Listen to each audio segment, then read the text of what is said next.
What's good, YouTube? Flash Speeds back, another video. April 19th, Friday, Smackdown recap. This episode has some good and it has some, just middling type of stuff. I think overall it was a decent episode as far as moving some storylines forward. It started off a little slow for me. They got right to it, a match with AJ and LA Knight, right, where they gave AJ Styles predictably the victory here. I easily predicted that because Triple H, you see, the way he seems to operate is he's about the 50-50 booking when it comes to the superstars.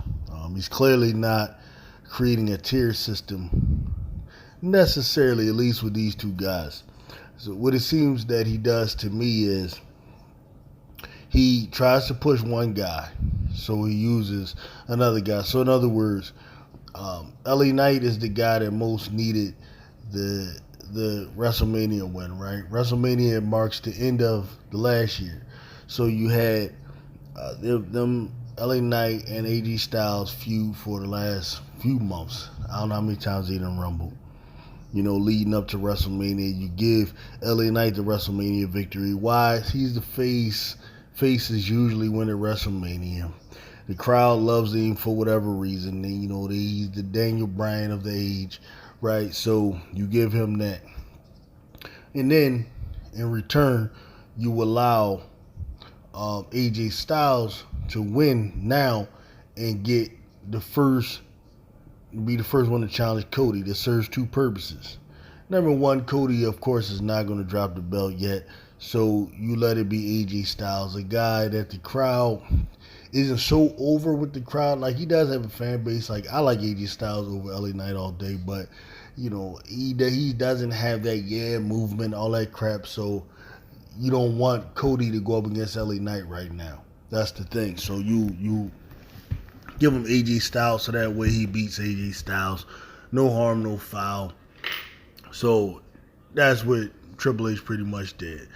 I give you this one, and in return, I give him the title match.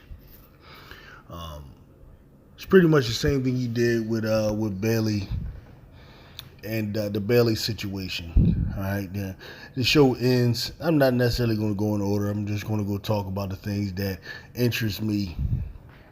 And so basically, it's the same thing he did with Tiffany Stratton and Naomi. All right. So Tiffany Stratton is the one who comes up through the ranks and needs to get pushed at this level, on the main roster.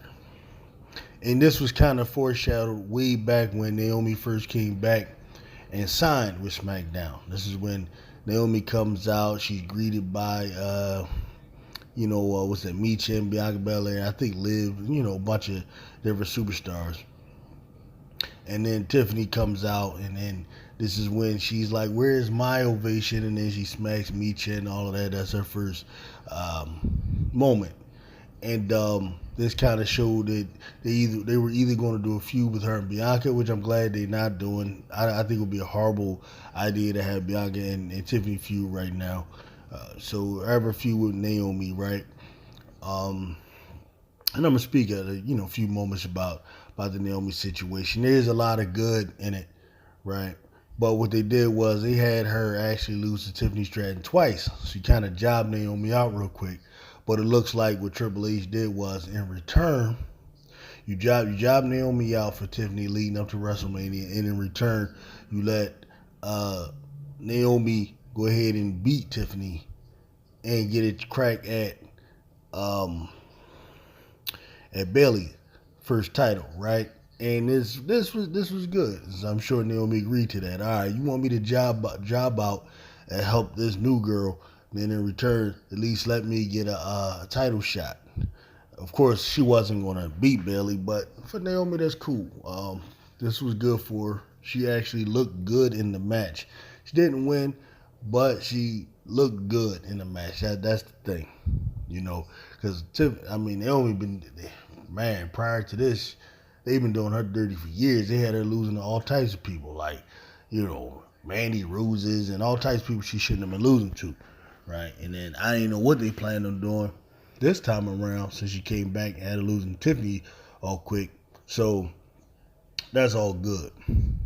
And then speaking of Tiffany, I like what they did with her tonight because Tiffany Stratton is someone that is so over with the crowd for obviously for her looks, and so on. And her character is just a character that Americans who watched movies like Clueless and who's into the Paris Hilton thing and all of that can relate to. At least as being entertaining. So, her heelness is a hard sell because they like her so much. Because the majority of wrestlers are males between the age of wrestling fans between the teens up to 35. So they like her for all the wrong reasons. So it's good that she's doing heel-ish things. Loses to Naomi last week. Fair and square, can't accept it. Comes out there and cheats, messes up the match. That's good. This is the first time I've actually seen the crowd not go crazy for her, and that's what she needs if she's going to get over as a heel. I'm not saying get over as a superstar. I'm saying get over as a heel. This was one of the best things, that could have happened, from that standpoint. I like that. All right, messes up the match, come through, beating up Bayley, beating up Naomi. That's good for her. All right. Now, over to the other parts of the show that I wasn't feeling. Of course, that damn 6-man tag match thing to see who challenges Waller and Theory. That was trash to me. I even if it was good activity in it, I don't like all that 8-man. Anybody could tag anybody in, all of that. I know they had a lot of flips and all of that kind of stuff, man.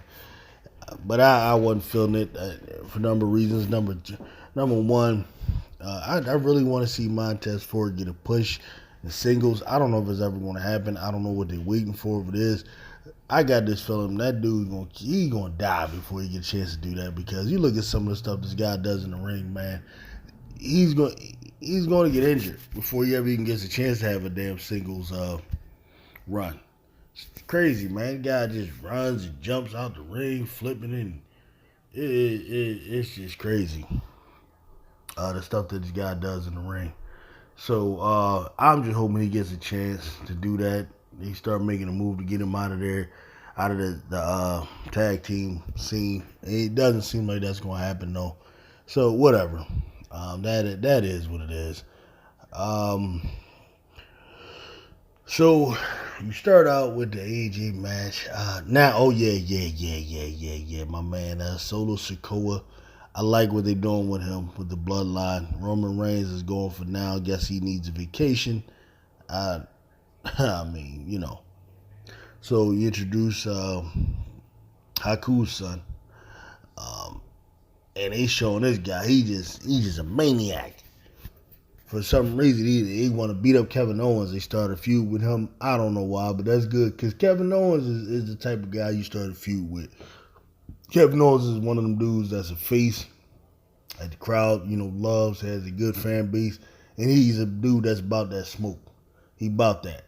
So, my guess is you have Kevin Owens feud with the bloodline. You probably bring Randy Orton in because Randy Orton and Kevin Owens, recently have been kind of like together a little bit. And then also Randy Orton also got a history with the bloodline. That's what I'm guessing they're going to do with that. That's good. I like what they're doing with the bloodline. Solo Sikoa, this is what he needed. As we know, over the last year or so, he kind of been on a mad losing streak, which doesn't bother me because really he's just been Roman Reigns' goon. So the winning streak is about Roman Reigns. It's not about Solo Sikoa, who was not featured as a singles wrestler. So that whether or not he's winning or not doesn't matter. He's a goon. But now from this point forward, it looks like, they're giving him a role. He's going to be the boss, the fill-in boss right now till Roman comes back and gets him out of here, of course. and sets things straight. And I guess it looks like it'll be maybe a face turn for Roman, which might be good, might not. I don't know. We'll see how that go.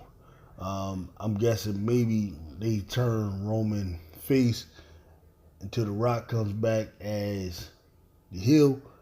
Maybe that could be what they have in mind long term. I don't know. We'll see. We'll see. We'll see how it go.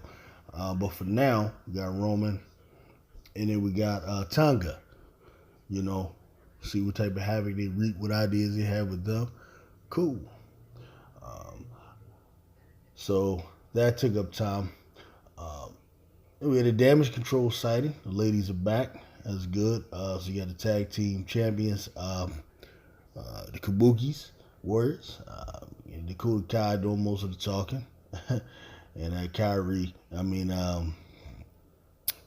Kyrie saying, the former champion, EO. All right. And then you had the Jade and Bianca sighting, looking good as usual. Man, they two look crazy together, as usual.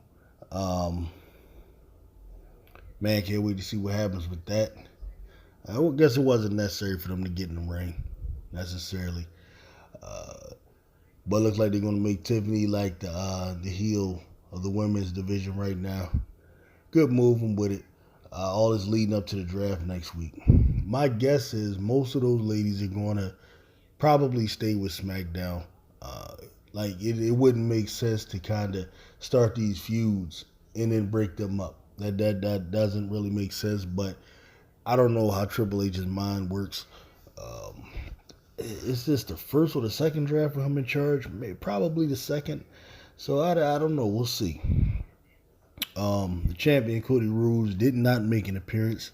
Looks like he's been in London, going around wrestling and all that kind of stuff. That's what's up.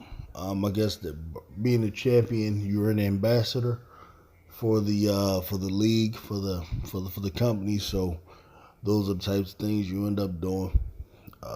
But right now, so far, Cody Rhodes kind of looking a little Bob Backlund-ish, Hope I'm wrong, but that's kind of the way he's looking to me, man. A little Bob Backlund-ish. But like I said, I'm not going to judge him completely. I'm going to give my man a chance, see what he can be. Give him a shot. What else am I missing here? Oh yeah, you had the Carlito wrestle the other dude. They need to do something with that stuff, man. With Latino factions, I don't know, man. That stuff is just not interesting me at all. It's the same factions rumbling each other. I'm just looking for something different, man. I don't want to come to them. I'm not seeing anything. So again, I get it. This SmackDown was the last SmackDown before the draft when they start shaking things up. But the good thing, they were able to start a couple of storylines, get a couple of feuds going. That's the good part. But overall, it wasn't necessarily a banger or anything. But, it wasn't terrible. Pretty much everyone wants to see made an appearance in one form or another, even if they didn't wrestle. You know what I mean? So, there you have it, man. SmackDown rundown. And I get with y'all later. Peace out.